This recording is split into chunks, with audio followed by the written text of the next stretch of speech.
All right, so we're going to talk about building the first colonies today. And this is chapter 4, pages 144 through 175. So the first one we're going to talk about is Spain. And they settled much of the land in southwestern United States, also in Mexico, what is present-day Florida, and then also the Caribbean. And what Spain did, as well as other countries, is once they claimed the land, they did not stick around. They just moved on, and these other countries did not respect that Spain or Great Britain or France had claimed the land. It was basically up for grabs. So most of the Spanish that came were looking for gold, and the more and more gold that was found, the more and more people that came. Also, others came to farm, and they set up what were called plantations, which we are familiar with today. All right. So if they weren't looking for gold, they were farmers, and the farmers needed workers. And so they used the Native Americans, and when the Native Americans started to die off from disease or being overworked, they needed to find a new source of labor, and that is when they started to bring in Africans to do the work for them. Now, the other group of people that were in the New World or America was the missionaries. And they set up missions, Santa Fe being the first one, which is in present-day New Mexico, also San Antonio, San Diego, San Francisco.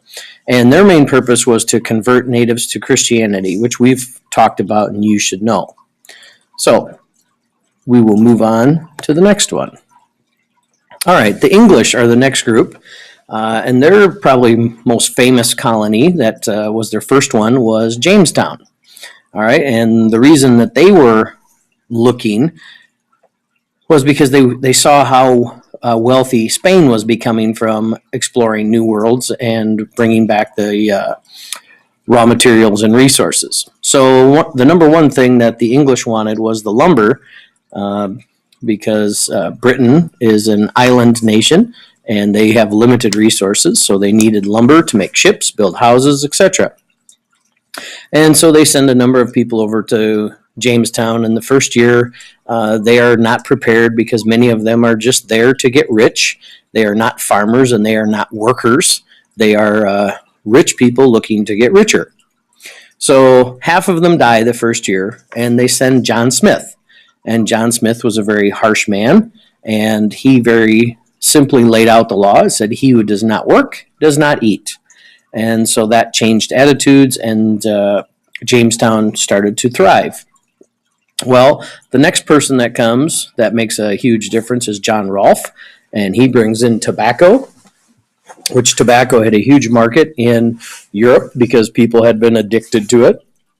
And so he started to grow more and more tobacco. Well, with more and more work, you need more and more workers. And so in 1619, the first Africans are brought to Jamestown. And also in 1619, you can see the House of Burgesses, and if you click on this, there's a link there for you. What the House of Burgesses did, it was a group of white men that voted. They had to be property owners. You could not be a female. You could not be a Native American. All right. That was the only way that you could vote. And that really marked the first thing where people were able to govern themselves outside of England. All right. And the next one is the Plymouth colony. And this group is known as the Pilgrims, which you're probably familiar with the Thanksgiving. All right. And they set out to leave England because they wanted to be around people who had the same religious beliefs. And England was going through some turmoil with the church, and they decided to head out. And in 1620, they sailed to America in the Mayflower. And they landed in the Cape Cod area, which is Massachusetts, right up here where you see the marker. All right. And those people were committed to making the colony work. And you can see they signed the Mayflower Compact, and it gave those people the right to govern themselves, but it also said that they agreed to the laws that were passed. They were not going to argue about them. They were going to live by the laws and see what happens from there. All right, now on to the French. All right, and you can see the next one. The French settled in the green area here. And the first area that they really settled was up in the St. Lawrence River area, which is right in here. And Jacques Cartier was the one who was responsible for that. The French differed from Great Britain, or British, whatever you prefer, because they didn't want to set up colonies. They were only interested in the fur trade.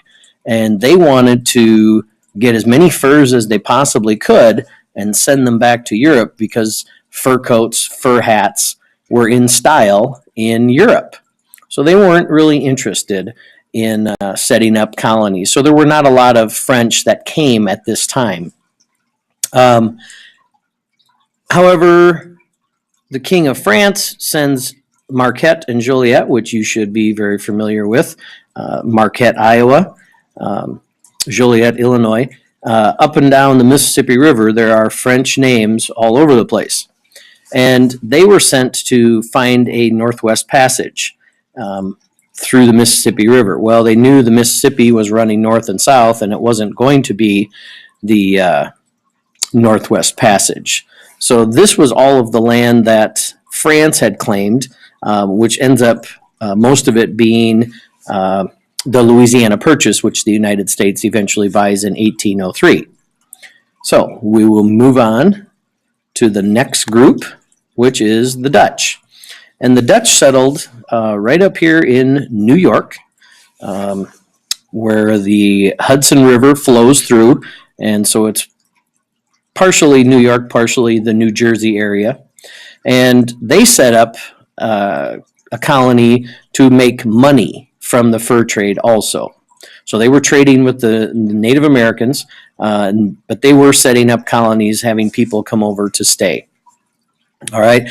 And so at the same time, while the Dutch were trading with the Native Americans, they thought that they had bought Manhattan from the Native Americans. Well, the Native Americans thought that the land was for everybody to use and that nobody owned the land.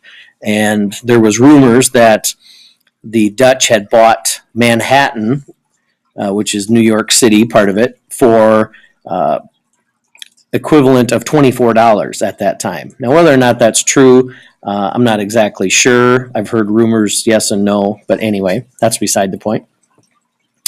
And so they later moved down to the end of the strip of land, which is Manhattan, and they set up another colony, which is called New Amsterdam, which is later renamed New York, which you all know today. So that is the basics of Chapter 4, basically all the colonies that you need to know. And my next one right here is, if you have any questions, we will discuss this in class.